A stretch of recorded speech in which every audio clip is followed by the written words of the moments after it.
Hello प्यारे बच्चों, math with Krishna के यूट्यूब चैनल पर आप सभी का एक बार फिर से हार्दिक स्वागत है। प्यारे बच्चों, हम लोग आज की इस महत्वपूर्ण क्लास में साधारण ब्याज के प्रश्नों पे चर्चा करेंगे। जहां पे हम लोग साधारण ब्याज के प्रश्नों को छोड़े थे, उसी के आगे हम लोग आज की क्लास में कंटिन्यू करेंगे। प्यारे बच्चों, आज की जो साधारण ब्याज की क्लास होगी, वो साधारण ब्याज में जैसे आपका मिश्रण वाला सवाल आता है ना, वैसे ही साधारण ब्याज में आज के जो साधारण ब्याज के सवाल होंगे उसको प्यारे बच्चों हम लोग एलिगेशन से हल करेंगे। ठीक है, मिश्रण के नियम से, एलिगेशन से उसको हम लोग हल करेंगे प्यारे बच्चों। तो आज की पूरी क्लास जो होगी बहुत ही प्यारी होगी, बहुत ही कॉन्सेप्चुअल होगी। आप प्यारे बच्चों शुरू से और अंत तक आज की इस महत्वपूर्ण क्लास में जुड़िएगा। और जिन बच्चों ने इसके पहले 5 या 6 पार्ट हमने साधारण ब्याज का पढ़ाया हुआ है, अगर उसको आपने नहीं पढ़ा है तो इस वीडियो के डिस्क्रिप्शन में लिंक दिया रहेगा, वहां से आप देख लीजिएगा, या तो आप चैनल के प्लेलिस्ट में जाइएगा और वहां पे आपको साधारण ब्याज के फोल्डर में मिल जाएगा। तो प्यारे बच्चों, आज की जो मैंने आपसे बात कर ली कि आज की क्लास का जो मुख्य थीम है वो ये है कि कैसे साधारण ब्याज में आने वाले प्रश्नों को हम लोग एलिगेशन मेथड से करेंगे, मिश्रण के नियम से करेंगे। तो प्यारे बच्चों, जल्दी से आप लोग इस महत्वपूर्ण वीडियो को शेयर कर दीजिए, महत्वपूर्ण क्लास को शेयर कर दीजिए। हम लोग आज की इस प्यारी सी क्लास को शुरू करते हैं। और जिन बच्चों ने अभी तक आपने इस प्यारे से यूट्यूब चैनल को सब्सक्राइब नहीं किया है तो सब्सक्राइब कर लीजिए और अधिक से अधिक बच्चों तक हमारी आवाज़ को पहुंचा दीजिए। ठीक है, तो आइए देर ना करते हुए आज की इस प्यारी सी महत्वपूर्ण क्लास का पहला प्रश्न आपके स्क्रीन पर आ रहा है। और ये क्या है, क्या आ रहा है प्यारे बच्चों कि 75,000 रुपये को 2 हिस्से में एसबीआई तथा पीएनबी बैंकों में क्रमशः 15% वार्षिक एवं 18% वार्षिक ब्याज के दरों पर जमा किया गया। एक साल में कुल ब्याज के रूप में 12,150 रुपये प्राप्त हुआ। ठीक है प्यारे बच्चों, तो उसने पूछा है पीएनबी में कुल कितना रुपया जमा हुआ। देखो प्यारे बच्चों, पहले मैं इसको आपको एलिगेशन से सिखा देता हूं। ठीक है, एलिगेशन से सीख लीजिए, उसके बाद एक सवाल का मैं आपको बेसिक सिखा देता हूं। बाकी आपको किसी सवाल का बेसिक नहीं सिखाऊंगा। ठीक है, एक सवाल का बेसिक सिखाऊंगा और उससे आप सारे बेसिक लगाइएगा, लेकिन पेपर में बेसिक बिल्कुल नहीं लगाना है। ठीक है, चलिए, कह रहा है मेरे भाई कि 75,000 रुपये को 2 हिस्से में एसबीआई और पीएनबी। तो प्यारे बच्चों, इस तरफ हम लिख रहे हैं एसबीआई, इस तरफ लिख रहे हैं पीएनबी, 2 बैंक है। उसने कहा कि एसबीआई में ब्याज की दर 15% वार्षिक है, तो एसबीआई की ब्याज की दर 15 लिख दिया हमने। एसबीआई की ब्याज की दर हमने प्यारे बच्चों क्या लिख दिया, 15। और पीएनबी की ब्याज की दर 18 है, पीएनबी का ब्याज दर हमने 18 लिख दिया। अब एलिगेशन में क्या होता है मेरे बच्चों, जो पूरे दोनों बैंकों का औसत ब्याज दर निकल के आएगा उसको रखते हैं बीच में। और प्यारे बच्चों, हमें दोनों बैंकों का औसत ब्याज दर नहीं दिया गया है, तो हमें ब्याज तो दिया दोनों बैंकों का ब्याज दिया है 12,150। कितना दिया मेरे बच्चों, 12,150। अच्छा मेरे बच्चों, ये 12,150 रुपया आपको कितने रुपए पर मिला है, तो कहेंगे सर ये 75,000 रुपए पर एक साल में ब्याज मिला है दोनों बैंकों से, एसबीआई से भी पीएनबी से भी। दोनों बैंकों में 75,000 रुपया जमा किया गया था, जिसमें कुछ हिस्सा 75 का एसबीआई में और कुछ हिस्सा पीएनबी में, वही पूछा है। अब हम बात करेंगे कि 75,000 रुपये का 12,150 कितना प्रतिशत होता है, तो यहां से डबल जीरो कट जाएगा प्यारे बच्चों, एक जीरो यहां से कट जाएगा। अब इसको हम लोग प्यारे बच्चों काट देंगे। देखो 15 पचे 75, 15 अट्ठे 120 और उसके बाद एक बचा, फिर आपका 15 एक कम 15, 81/5। कितना क्या बच्चों, 81/5। हम चाहें तो इसको दशमलव में चेंज कर लें, दशमलव में चेंज करेंगे मेरे भाई तो 16 पच्चे 80 और 5 दूनी 10, 16.2% आएगा। कितना आएगा भाई, 16.2% आएगा। हम इसको लिख दे रहे हैं 16.2 बीच में। ये औसत ब्याज दर है, ठीक है, हमने इसको यहाँ लिख दिया। अब प्यारे बच्चों खाली एलिगेशन लगाना है, 18 में से इसको घटा दीजिए तो आपका घटेगा प्यारे बच्चों तो 0.8, 18 में से घटाएंगे 17, 16 गया, 1.8 इधर आएगा, और 16.2 में से प्यारे बच्चों 15 घटाएंगे तो आएगा 0.2, और 16 से 15 जाएगा 1.2 आएगा। अब इसको हल कर लेंगे प्यारे बच्चों, 6 त्रिक 18 और 6 दूनी 12। अब प्यारे बच्चों आप ये सोच रहे हैं कि सर दशमलव कहाँ चला गया, तो दोनों तरफ प्यारे बच्चों सेम स्थान पे दशमलव है, एक स्थान पे इधर एक स्थान पे इधर, दशमलव का खेल खत्म हो गया। अब बता दो एसबीआई में हमारे हिसाब से 3 रुपया जमा हुआ, पीएनबी में 2 रुपया जमा हुआ, तो प्यारे बच्चों अगर हम जोड़ेंगे तो 5 रुपया जमा होगा, और सवाल में 5 की वैल्यू प्यारे बच्चों 75,000 रुपया दिया है। दोनों बैंकों में मिला के 75,000 रुपया जमा हुआ था, तो एक की वैल्यू मेरे भाई 15,000 रुपया आएगा। कितना आएगा? 15 पचे 75, एक की वैल्यू 15,000। किस बैंक का पूछा है? पीएनबी में कितना रुपया जमा हुआ, तो प्यारे बच्चों पीएनबी का रेशियो 2 है। कितना है? पीएनबी का रेशियो प्यारे बच्चों 2 है। अगर हम एक की वैल्यू 15,000 है तो 2 की वैल्यू प्यारे बच्चों 15 दूनी 30,000 रुपया पीएनबी में जमा हुआ है प्यारे बच्चों। ये आपका आज के पहले प्रश्न का ये प्यारा सा आंसर है। बहुत ही स्मार्ट अप्रोच है, इससे आप सवाल को बहुत आसानी से कर सकते हैं, इस तरह के सवाल को, ठीक है। अगर प्यारे बच्चों आपको यहाँ दशमलव में दिक्कत हो रही है ना, तो मैं कह रहा हूं कि ये 81/5 भी यहां लेते हम लोग, ले सकते थे। अभी सिखाएंगे कैसे, पहले आप इसका स्क्रीनशॉट लीजिए, फिर सिखाते हैं कैसे 81/5 लेने पर भी आंसर आ जाएगा।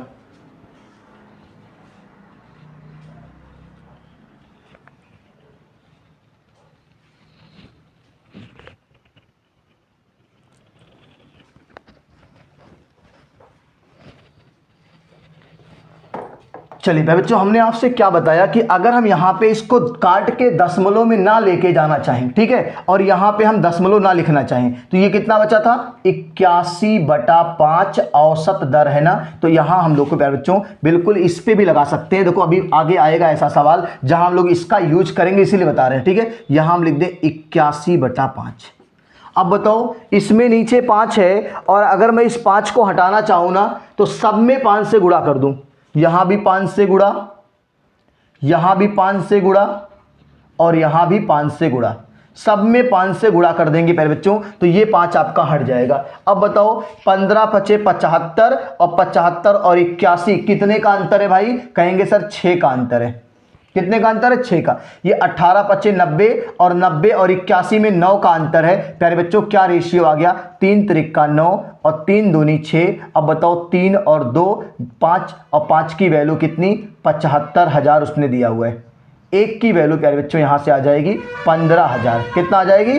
15,000। और हमें अगर पीएनबी का पूछा है तो 15,000 का दुगना कर दो प्यारे बच्चों, ये आपका पीएनबी का आंसर आ जाएगा। अगर हमें एसबीआई का पूछा तो 15,000 का 3 गुना कर देंगे, 45,000 रुपया एसबीआई का आ जाएगा। नोट करिए, स्क्रीनशॉट लीजिए, और इसी सवाल को प्यारे बच्चों हम लोग बेसिक तरीके से भी करेंगे। किससे करेंगे? बेसिक तरीके से करेंगे। अगर आपकी इच्छा है तो अगले सवाल को बेसिक करते हैं, ठीक है। अगले सवाल पे बेसिक सिखाते हैं, आपको समझ में बिल्कुल आएगा, बहुत मजा आएगा, ठीक है। आप इसका स्क्रीनशॉट लीजिए पहले।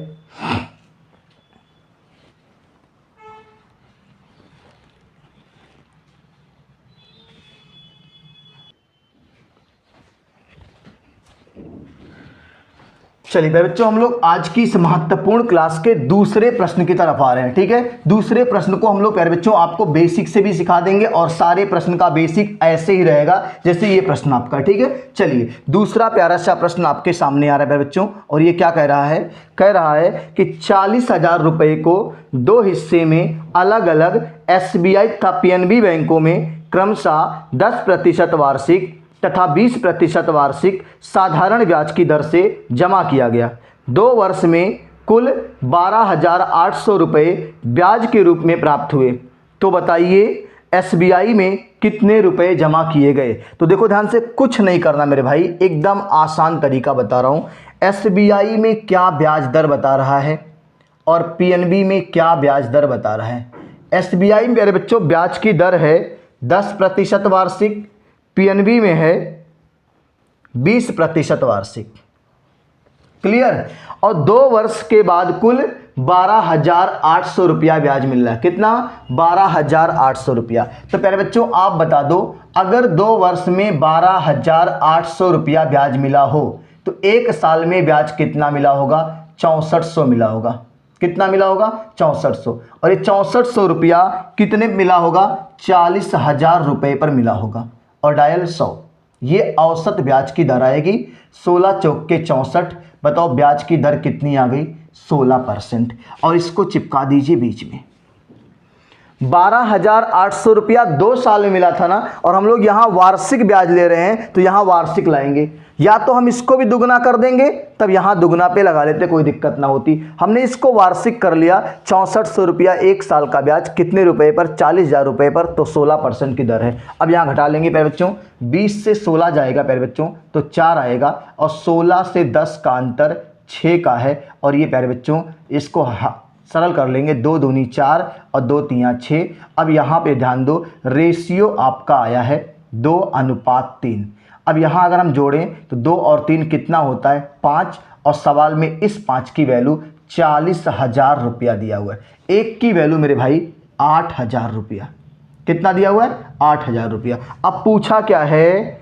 SBI में कितना रुपया जमा हुआ? तो SBI का रेशियो 2 है और 1 की वैल्यू 8,000 है। तो प्यारे बच्चों 8 दूनी 16,000 रुपया SBI में जमा हुआ है। अगर PNB में पूछता तो क्या आंसर करते प्यारे बच्चों? 8 तारीख 24,000 रुपया PNB में जमा हुआ है। बात समझ में आ रही है? ये 12,800 2 साल का ब्याज था, तो 1 साल का ब्याज निकालने के 2 से भाग कर दिया। 1 साल का ब्याज 6400 रुपये, कितने पे? 40,000 पे। तो डायल 100 करेंगे, प्रतिशत कितना आएगा? 16। SBI का ब्याज यहाँ 1 साल का, PNB का ब्याज यहाँ 1 साल का, और दोनों बैंकों का औसत ब्याज दर बीच में रखेंगे और एलिगेशन लगाएंगे। ठीक है, नोट करिए बच्चों। हम लोग इसी सवाल को आपको बेसिक से सिखाने का कोशिश कर रहे हैं। पेपर में बिल्कुल मेरे भाई बेसिक नहीं करना, लेकिन आप सीख लो। ठीक है,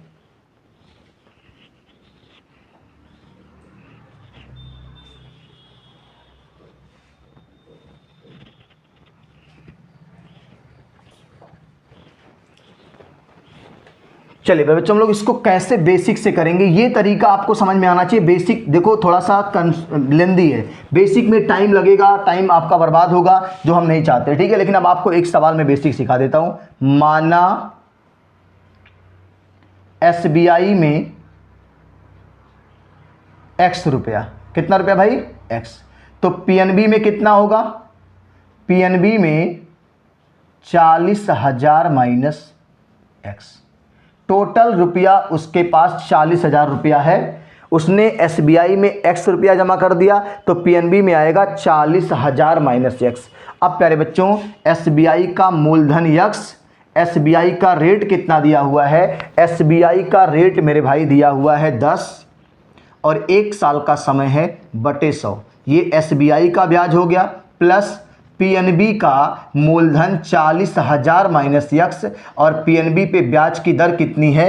8 है, सॉरी 20 है, 20 है, और ये भी 1 साल का है, और बटे 100। बात समझ में आ रही है? और इधर आपने पता है कि अगर 12,800 रुपया 2 साल का है, तो प्यारे बच्चों 1 साल का ब्याज दर कितना आएगा? 6400 रुपया आएगा। देखो SBI का 1 साल का ब्याज प्लस PNB का 1 साल का ब्याज बराबर दोनों के 1 साल का ब्याज। ये आपका PRT बटे 100 से। अब प्यारे बच्चों 100 तो आपका LCM हो जाएगा, और 100 इधर गुणा हो जाएगा। ठीक है, चाहे तो और छोटा कर लें हम लोग यहाँ से,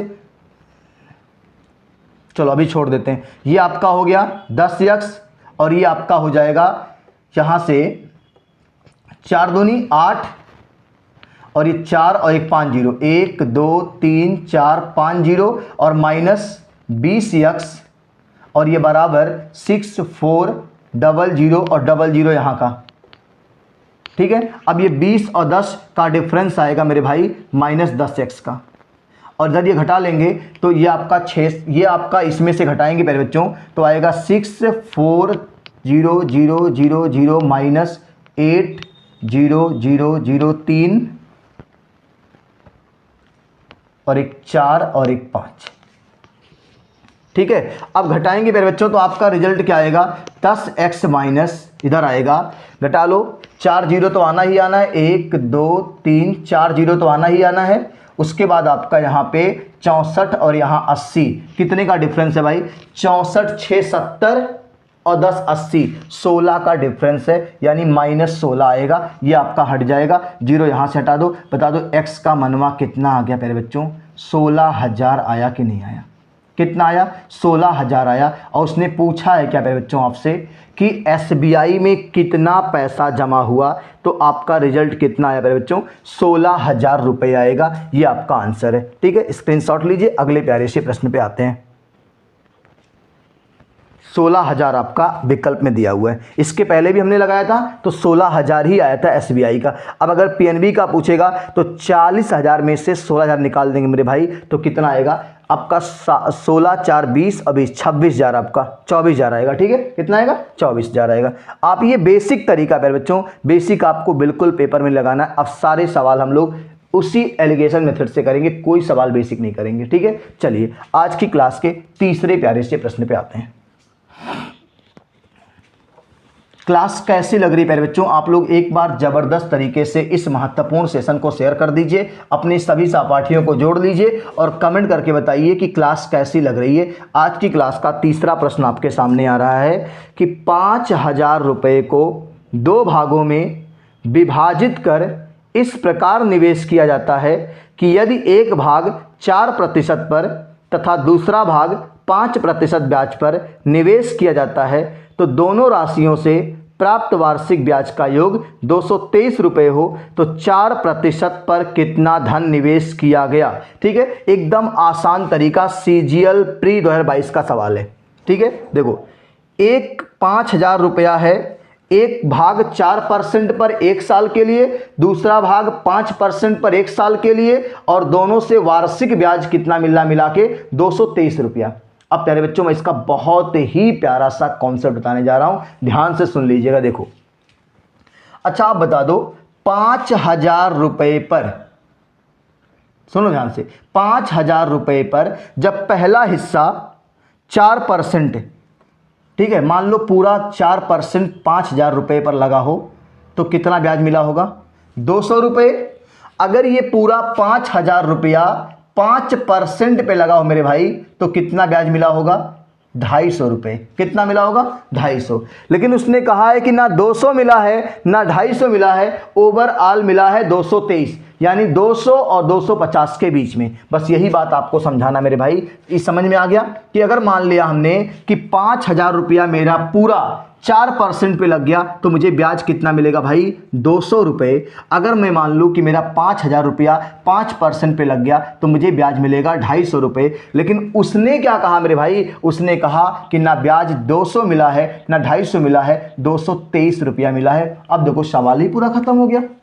इधर 250 से इसको घटा दो मेरे भाई, कितना आएगा? तो 230 23 7 30 20 50 27, इधर आपका 27 आ गया। इधर मेरे भाई घटा लो 200 से 223 तो 23 आएगा मेरे भाई। ठीक है, ये आपका रेशियो हो गया। 4% पे पैसा जमा है और 5% पे। अब इसको जोड़ोगे 23 7 30 और 20 50, ये आपका 50, और 50 की वैल्यू सवाल है मेरे भाई 5,000 रुपया दिया हो। कितना दिया हुआ है? 5,000। तो यहाँ से एक की वैल्यू मेरे भाई 100 आएगी। एक की वैल्यू कितनी आएगी? 100। और पूछा क्या है? 4% पर कितना धन निवेश किया? तो मेरे भाई यही तो 4% वाला है, और ये कितने परसेंट वाला था? 5% वाला था। तो 4% का रेशियो 27 है और एक की वैल्यू 100 है। तो प्यारे बच्चों 4% पर उसने 2700 रुपया निवेश किया था। इतना प्यारा सा कॉन्सेप्ट आपको पूरे यूट्यूब पे कहीं नहीं मिलेगा। ठीक है, ये मैं आपसे वादा कर रहा हूं कि इस क्लास को पढ़ने के बाद इससे आसान कभी भी आप कोई कॉन्सेप्ट सीख ही नहीं सकते हैं। आप इसका स्क्रीनशॉट लीजिए। अगले प्यारे से प्रश्न पे आते हैं। अब देखो, जो यहां औसत ब्याज दर निकालना पड़ता था ना, पहले आप इसका स्क्रीनशॉट लीजिए। मैं आपको इसका एक और पहलू सिखाता हूं कि आप क्या कर सकते थे। इसका स्क्रीनशॉट आप लीजिए। ले लिया है? देखो, इसी सवाल को मेरे भाई हम लोग कैसे करते, देखो ये हटा देते पूरा। इतना आसान कॉन्सेप्ट सिखा रहा हूं, देख लो। इसी सवाल को अगर आप एलिगेशन से ही करते मेरे भाई तब भी टाइम टेक करते। देखो क्या कर रहा है, कुछ पैसा 4 पे, कुछ पैसा 5 पे। अब पूरा ब्याज कितना मिला भाई? 223। कितने पे मिला है? 5,000 पे मिला है। और डायल 100 करेंगे, दो यहां से निपट जाएगा। ठीक है, अब मैं बात कर लूं कि मुझे ब्याज की दर कितनी मिल रही है, तो कहेंगे सर इसको भाग मत लगाइए आप, 223/50 मिल रही है। कितनी मिल रही है? 223/50। प्यारे बच्चों यही लाके बिचवा में चिपका दो, 223/50। अब हमने आपसे क्या बताया था कि अगर ये भिन्न में आएगा तो इस भिन्न को हटाने के लिए इसमें भी 50 से गुना, इसमें भी 50 से गुना और इसमें भी 50 से गुना। बोलो बात समझ में आई कि नहीं? अब 50 से 50 खत्म कि नहीं खत्म? अब बताओ 250 और 223 का अंतर 27 का आया कि नहीं? वही बात वापस आ गई। और फिर 5 चौक के 200 और ये आपका 23 का अंतर आया कि नहीं आया? अब बताओ इन दोनों का जोड़ कितना? तो कहेंगे सर 50 है और 50 की वैल्यू कितनी है? 5000 है। तो यहाँ से एक की वैल्यू मेरे भाई 100 आ गई। कितनी आ गई? 100। और हमसे पूछा है कि 4% पे कितना जमा किया गया था, तो 27 की वैल्यू है 2700, एक की वैल्यू 100, तो 27 की वैल्यू प्यारे बच्चों 2700 रुपया है। ये आपके इस प्यारे से प्रश्न का आंसर है। बस देखो आप सोचने का तरीका बदलो, ठीक है? अगर आप हमारे साथ लगातार जुड़े रहेंगे ऑफलाइन ऑनलाइन, तो प्यारे बच्चों मैं आपका माइंड एकदम कन्वर्ट कर दूंगा, एकदम स्मार्ट अप्रोच पे आपको सोचने पर मैं मजबूर कर दूंगा, ठीक है? जब तक हम हैं तब तक मैथ की समस्या आपको नहीं आनी चाहिए भाई, ठीक है? आप इसका स्क्रीनशॉट लीजिए, वही तीसरा प्रश्न है, हमने दूसरे मेथड से लगा दिया, ठीक है? नोट करिए।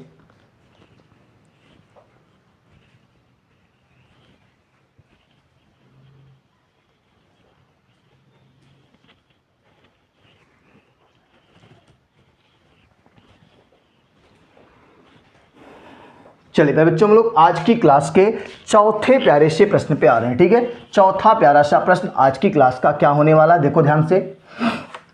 और ये चौथा जो प्रश्न आपका है ये पूछा कहाँ गया, बहुत इंटरेस्टिंग पेपर है, आरआरसी ग्रुप डी 2022 का। एक मूलधन 5000 रुपये है, दो भागों में विभाजित किया जाता है। एक भाग को बैंक ए में 5% वार्षिक दर पर जमा किया जाता है, दूसरे भाग को बैंक बी में 10% वार्षिक ब्याज दर पर जमा किया जाता है। यदि कुल वार्षिक ब्याज 325 रुपये प्राप्त होता है तो बैंक ए में जमा की गई धनराशि क्या थी मेरे भाई? एकदम हलवा, ई लिख दो बैंक ए, ई लिख दो बैंक बी, ठीक है? अब बता दो मेरे भाई बैंक ए में ब्याज की दर क्या है? 5%। बैंक बी में ब्याज की दर क्या है? 10%। और ओवरऑल मुझे ब्याज की दर नहीं दिया है ना, तो अगर हम यहाँ निकालने जाएंगे ओवरऑल ब्याज की दर, तो हम बताएंगे सर कि 325 रुपया मुझे ब्याज मिला है। कितने रुपए पर? तो कहेंगे सर 5000 रुपये पर, और डायल 100 करेंगे, यहाँ से 00 हट जाएगा और फिर से आ गया 325/50, यानी ओवरऑल ब्याज दर कितना आ गया? 325/50। प्यारे बच्चों भलाई इसी में है कि दशमलव में चेंज मत करिएगा, ठीक है? अब देखो इसको यहाँ चिपका दो मेरे भाई, कहाँ चिपका दो? 325/50। और आपको मैंने बताया कि अगर ये भिन्न में आया तो आप क्या करोगे? इसी हर का यहाँ भी गुणा, इसी हर का यहाँ भी गुणा और इसी हर का यहाँ भी गुणा।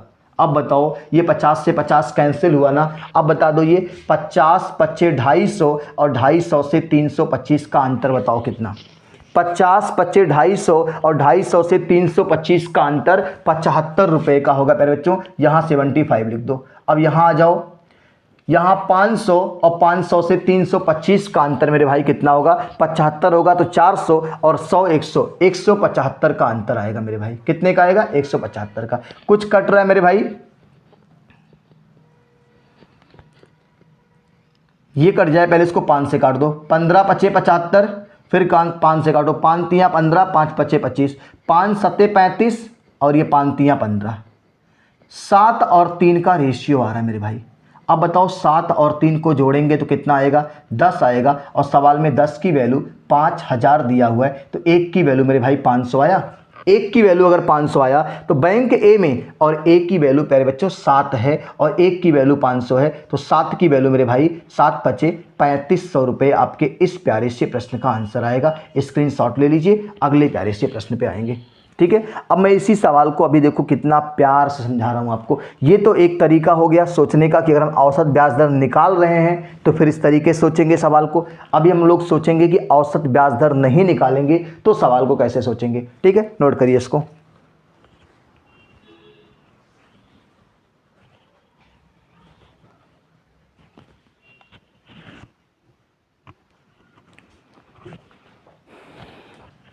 चलिए प्यारे बच्चों, हम लोग इसी सवाल को देखो कैसे हम लोग सोचेंगे प्यारे बच्चों कि अगर हम औसत ब्याज दर नहीं निकालेंगे, ठीक है, तो कैसे। और औसत ब्याज दर को मैंने कहा दशमलव में चेंज कभी मत करिएगा, ठीक है। इस सवाल को हम सोचेंगे कि 5,000 रुपये का 5%। अब बताओ 5,000 रुपये का 5% मेरे भाई कितना आएगा। तो कहेंगे सर 5,000 का 5% 250। देखो मैं लिख के सिखा दूं आपको, 5,000 का 5% यानी कितना आएगा भाई, 250 आएगा ना। ये बैंक ए की कहानी है। बैंक बी की कहानी क्या है प्यारे बच्चों, इसी 5,000 रुपये का कितना परसेंट कहा उसने, 10%, और इसका 10% मेरे भाई आएगा 500, और टोटल दोनों पे ब्याज कितना कह रहा है, 325। कितना कह रहा है भाई, उसने कहा ना तो 250 ब्याज है ना तो 500 ब्याज है, ब्याज 325 है। हल कर लो, देखो कितना आसान हो गया। 500 से 325 का अंतर 175 का प्यारे बच्चों, और 250 से 325 का अंतर 75 का है। बात समझ में आ रही है, ठीक है। इसको 5 से काटेंगे 15 बार में, इसको 5 से काटेंगे 5 तियाँ 15, 5 पचे 25, फिर 5 से काटेंगे 5 सत्ते 35, और ये 5 तियाँ 15, 7 3 10 का जोड़ आ रहा है। सवाल में 10 की वैल्यू 5,000 दिया हुआ है, तो जाहिर सी बात है 1 की वैल्यू 500 आएगी, और हमें बैंक ए का पूछा है तो 7 की वैल्यू 7 पचे 3500 आएगी। अब आपको जिस तरीके से समझना है मेरे भाई उस तरीके से समझ लो, इससे ज़्यादा आसान कोई मैथ आपके लिए क्या कर सकता है, ठीक है। ये बैंक ए में 5,000 रुपया आपने मान लो पूरा जमा कर दिया तो आपको 250 मिला। अगर बैंक बी में आपने पूरा 5,000 जमा कर दिया तो आपको 500 मिला। लेकिन बैंक वाले ने कहा ना 250 हमने दिया है ना 500 हमने दिया है, हमने ओवरऑल कितना दिया है, 325 रुपया ब्याज दिया हुआ, ठीक है। एलिगेशन लग गया। नोट करिए, आज की प्यारी सी क्लास का 5वां प्यारा सा प्रश्न लेते हैं। तो बच्चों आप लोग इस महत्वपूर्ण सेशन को अधिक से अधिक बच्चों तक शेयर कर दीजिए, ठीक है। आपका ये काम है कि आप अधिक से अधिक बच्चों तक इस महत्वपूर्ण सेशन को पहुंचा दीजिए। हमारा काम है इसी तरह से और प्यारे प्यारे से कॉन्सेप्ट लेके आना, ठीक है। चलिए आज की इस क्लास का 5वां और आखिरी प्रश्न होगा प्यारे बच्चों, ठीक है। इस तरह के आज 5 प्रश्नों पे हम चर्चा करेंगे और 5 आपके दिलो दिमाग में उतार देंगे, ठीक है। चलिए 5वां प्रश्न क्या कह रहा है प्यारे बच्चों, ध्यान से सुनिएगा।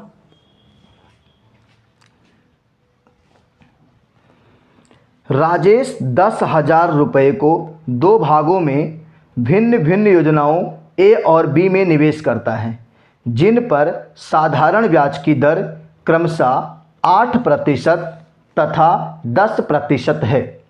यदि 2 वर्ष में कुल ब्याज 1680। प्यारे बच्चों अगर 2 वर्ष में कुल ब्याज 1680 है तो बताओ 1 साल में कुल ब्याज कितना, 840 होगा कि नहीं।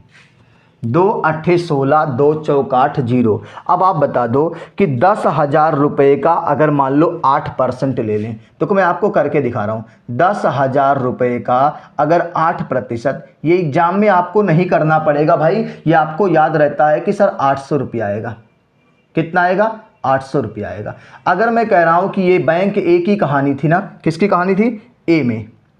अगर मैं बी की बात करूँ यहाँ पे, तो बी में अगर मैं कह दूं कि नहीं सर 10,000 रुपये का 8 नहीं कह रहा है, वो 10 कह रहा है। कितना कह रहा है, 10%, तो आप कहेंगे सर ये भी तो आसान है, ये 1,000 रुपये आएगा। कितना आएगा भाई, 1,000। ये बैंक बी में। लेकिन उसने कहा ना तो हमने आपको 800 दिया है ना तो हमने आपको 1,000 रुपया दिया है, हमने आपको दोनों बैंकों का मिला के 840 दिया है, तो 840 यहाँ चिपका देते प्यारे भाई। घटा लेंगे 8 से 840, 40 का डिफरेंस। अब 840 से 1,000 का डिफरेंस मेरे भाई 60 करेंगे 9, 160 का, ठीक है। ये आपका 0 हटेगा, 4 चौक के 16 आएगा, 4:1 आएगा, और इसको हम लोग जोड़ेंगे मेरे भाई तो 4 और 1 कितना होगा, 5 होगा। और सवाल में 5 की वैल्यू कितना दिया है, 10,000 दिया हुआ है मेरे भाई। तो 1 की वैल्यू 5 दूनी 10 यानी 2,000 रुपया आएगा। कितना आएगा, 2,000 रुपया आएगा। योजना ए में निवेश किया गया, 4 का रेशियो बताना मेरे भाई, किसका, 4 का। तो 1 की वैल्यू 2,000, तो 4 की वैल्यू मेरे भाई 8,000 रुपया आएगा। कितना आएगा, 8,000 रुपया आएगा। ये आपके इस प्यारे से प्रश्न का प्यारा सा आंसर है। आप स्क्रीनशॉट लीजिए, हम लोग इसी सवाल को दूसरे वाले एलिगेशन ही रहेगा, लेकिन सोचने का नज़रिया चेंज हो जाएगा। ठीक है, आप बिल्कुल ये सबसे स्मार्ट अप्रोच आपको सिखा रहे हैं, बिल्कुल कैलकुलेशन। अच्छा बताओ, पूरे कैलकुलेशन में कहीं गुणा भाग करना पड़ा, इससे आसान कैलकुलेशन नहीं होगा। बेसिक जाओगे, झेल जाओगे। अब मैं एक और तरीका सिखा रहा हूँ एलिगेशन, उससे भी आप सोच सकते हैं। स्क्रीनशॉट लीजिए इसका।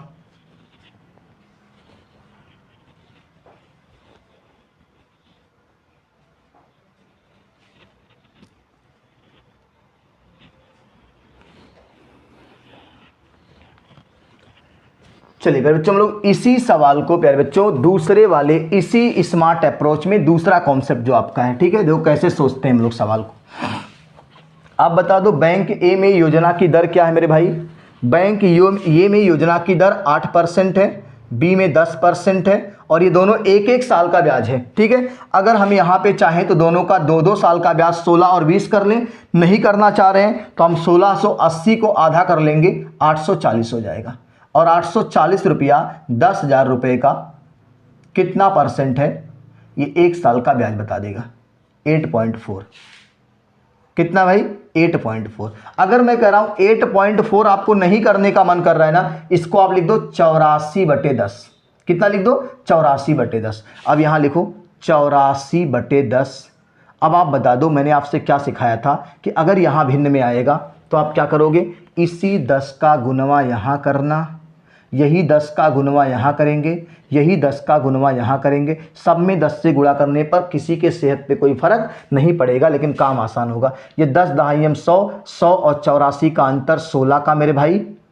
उसके बाद 84 और 80 का अंतर 4 का, और यहाँ रेशियो कितना आ गया? 4:1। इसके पहले भी हमने किया था और यही आंसर आया था। 4 और 1 की वैल्यू हम लोग जोड़ेंगे मेरे भाई तो कितना आएगा? 5 आएगा। और 5 की वैल्यू सवाल में 10,000 रुपया दिया हुआ। कितना दिया हुआ है? 1 की वैल्यू मेरे भाई ज़्यादा हो जाएगा, 1 की वैल्यू मेरे भाई 5 दूनी 10, 2,000 आएगा। और पूछा क्या है? बैंक ए में निवेश की धनराशि 4 की वैल्यू पूछा है, तो मेरे भाई 4 दूनी 8,000 रुपया बैंक ए में उसने निवेश किया हुआ है। अगर बैंक बी का पूछता तो सिर्फ आता क्या? 2,000 रुपया। 2 एक कम 2,000 रुपया। तो प्यारे बच्चों, आज की ये महत्वपूर्ण क्लास आपको कैसी लगी? आप लोग कमेंट करके जरूर बताइएगा, और इस महत्वपूर्ण सेशन को अपने सभी प्यारे सहपाठियों तक पहुंचा दीजिए। यह आपका नैतिक काम है, नैतिक जिम्मेदारी है। और अगर आपको मेरी मेहनत समझ में आती है, आपको मेरी पढ़ाई हुई चीज़ें समझ में आती हैं, आपको मेरी मेहनत दिख रही है कि कृष्णा सर मेरे लिए बिना किसी स्वार्थ के इतनी मेहनत कर रहे हैं, तो प्यारे बच्चों आपका सिर्फ इतना सा काम है कि मैं बार बार क्यों कह रहा हूँ, क्योंकि जब आप बच्चे जुड़ेंगे तभी मजा आएगा। ठीक है, तो प्यारे बच्चों इसका आप स्क्रीनशॉट लीजिए, ठीक है, और इस महत्वपूर्ण सेशन को अपने सभी सहपाठियों को शेयर कर दीजिए। और शेयर करने के साथ साथ आप खुद से सबके फ़ोन में इस महत्वपूर्ण यूट्यूब चैनल को सब्सक्राइब भी करा दीजिए। ठीक है, सब्सक्राइबर भी आपको बढ़ाने हैं, व्यूवर्स भी बढ़ाने हैं आपको, और हमारा काम सिर्फ इतना है कि आपकी मैथ को अच्छी कर देना है। बस मैथ की समस्या दूर कर देनी है। सिलेक्शन में अगर कोई बाधा बनेगा तो मैथ नहीं बनना चाहिए, बाकी आपकी जिम्मेदारी है। ठीक है, मैथ और हिंदी मेरी जिम्मेदारी है, बाकी चीज़ों को आप देख लीजिए। ठीक है, ये मेरी जिम्मेदारी है। ठीक है, बहुत जल्द आपको हिंदी की भी क्लास मिलेगी। ठीक है, तो आप इस महत्वपूर्ण सेशन को अच्छे से एंजॉय किए होंगे, ऐसी मुझे उम्मीद है। और मुझे उम्मीद ये भी है कि आप इस महत्वपूर्ण सेशन को शुरू से अंत तक देखेंगे। जिन बच्चों ने इसके पहले 6 पार्ट को नहीं देखा है, वो 6 पार्ट इस वीडियो के डिस्क्रिप्शन में लिंक दिया रहेगा, वहाँ से देख लीजिएगा, या प्लेलिस्ट में जाइएगा वहाँ से देख लीजिएगा। नहीं मिलेगा तो मुझे व्हाट्सएप पर मैसेज कर दीजिएगा, वहाँ इस वीडियो में आपको नंबर मेरा दिया रहेगा, वहाँ पर आप मुझे मैसेज कर दीजिएगा, वहाँ मैं भेज दूँगा आपको। ठीक है, तो प्यारे बच्चों, पूरा कुल मिला के मैं आपके साथ पूरी तरह समर्पित हूँ। आपकी मैथ सुधारने के लिए मैं पूरी तरह से एकदम समर्पित हो चुका हूं। बस आप समर्पण कर दीजिए हमारी शरण में। ठीक है, जिससे अंतेवासी हो जाइए। गुरु के समीप रहकर शिक्षा ग्रहण करने वाले को अंतेवासी कहते हैं बच्चों। ठीक है, फिर मिलेंगे। जय हिंद, जय भारत, स्वस्थ रहिए, मस्त रहिए, और मस्ती के साथ मैथ विद कृष्णा से मैथ पढ़ते रहिए।